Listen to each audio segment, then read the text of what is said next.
there everyone, and welcome to another edition of Lydia's Crafty Corner with me, Lydia, in my little crafty corner. So today I'm going to be sharing with you this card which features a really easy and simple peekaboo card front. So to start with, I am going to be using a 4 1/4 by 5 1/2 top folding card base. Now this is going to help me out when I do my cutting later on. And I'm just going to place this into my MISTI. I do have a large image, so this one from the Fairy Tale Florals. And I do want to pop this into place on my card base, but having a little bit of that image at the bottom, and that is going to act as the bottom of the card. So we are going to cut away some of this, but you do want to make sure that you have enough at the bottom that is going to be able to hold your card up. So once that's nicely in place, I can close the lid on my MISTI and pick that stamp image up, and that's going to stamp in exactly the same place. And I'm just going to use some obsidian ink to ink all over this outline. I just love my obsidian. It gives a really crisp and a really bold dark image. So I'm just going to pop that into place and really press that down nice and firmly to make sure that we have that really great impression on our card. So once we have that, I can then move ahead and then add some colour to my image. I am going to be using the simple colouring stencil for the stamp set. So this is the Fairy Tale Florals simple colouring stencil. So I'm just going to place this around the images that it coordinates with, and then I'm going to add a base to each of these little flowers and the leaves that we have here. So I do want a kind of a rainbow kind of theme to this one. So this one is going to be my Ready Pink flower, and for this one I'm going to be using the Coral Berry ink. I have to say this is one of my favourite pinks that I have ever had, and it is one of the first ones that we came out with. So I am using the small blending tool to add the ink onto that, and as you can see, because we have that really big space around the images, that I didn't get it anywhere else on the card.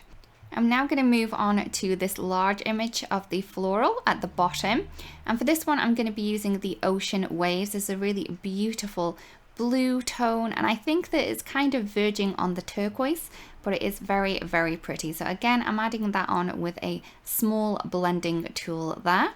Once that one's in place, I'm then going to move over to this large one, and I'm going to do this one as a lemon colour. So this is the fresh lemon, and as you can see, my little floral rainbow is building up. So I'm going to have all of the flowers in different colours, and then the leaves are going to be where my green comes into my rainbow.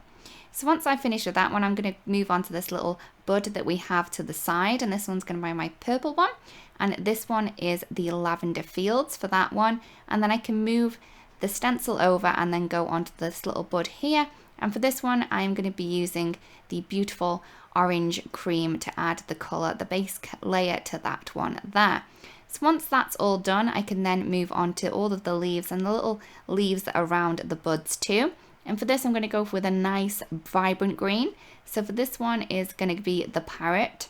Again, I am using another little ink blending tool. Now I kind of have a blending tool for each of the colours, like the colour families, not necessarily each and every single one. I'll use this blending tool for all of the greens that I have, darkest to lightest, and it doesn't really kind of change the colour of the green too much. You can kind of clean these if you want to off onto a piece of paper and just scrub them until they're nice and clean, and that way they won't kind of contaminate the other colours if you wanted to.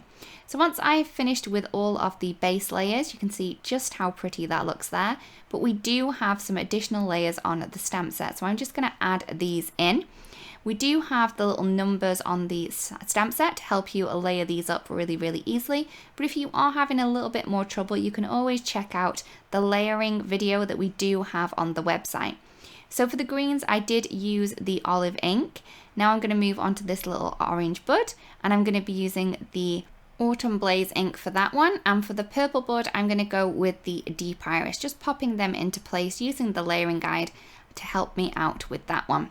I'm then going to move on to this large red flower that we have at the top, and for this one I'm going to go with the Ruby Red. Honey Drizzle is going to be my darkest shade for my yellow flower, my favourite yellow ink of all time, so I'm just popping that into place and adding that beautiful shading that we have there. And then last but not least, I have the Dusk that I'm then going to use to add the crosshatch shading to this cool little image that we have there. So once that's done, all of the stamping has been done. I'm then going to take the coordinating die open up my card base and I'm going to pop this into place. I'm then going to use a little bit of tape just to keep this into place while I do run it through my machine. Now I only want to cut the bottom part of this. So what I'm going to do is when I place this down on my cutting plates, I'm going to place the top plate just over where I want it to cut. So anything below this plate is going to cut and anything at the top of it is not. So once I've run that through my machine, you can see that we have that beautiful cutout around the side and the bottom where the plates were, and then at the top it didn't cut at all. To add a little bit more fun to this, a little peekaboo, I am going to take a piece of pattern paper. So this is from the Essentials Black and White. And I'm just going to mark with my finger where it needs to be. I don't want it covering the whole of the inside. I want somewhere to pop my message. So if I do cut this at a little bit of an angle, you can see it there, that I am then going to have some space to write my message, but I'm also going to have this beautiful pattern at the bottom of that card base too. To keep this in place, I'm going to use my ever trusty Altenew tape pen just to add some glue to the back of that pattern paper. Pop that in place, and then I can get rid of any overhanging piece from behind because it does give you a cleaner look that way. So there is our little peekaboo, and you can see that we have space there for our little message inside the card. I am then going to add a sentiment. I have one from the stamp set, and I'm going to be stamping this onto a piece of jet black cardstock. So I'm just going to stamp that into place using some embossing ink, and then I'm going to heat set that with some pure white embossing powder. I just love the look of white sentiments on a black card base. It just gives a really fun and bold look with a lot of class too. So I then have another piece of that pattern paper, and I'm just going to cut that with the same angle as the one that I'm going to do on my sentiment, just to add a little bit more fun and a little bit more interest to the sentiment. So I'm just going to again place that into position using some tape, and then I have some foam tape behind this. You can really play around with where you want this to be before you do press it down.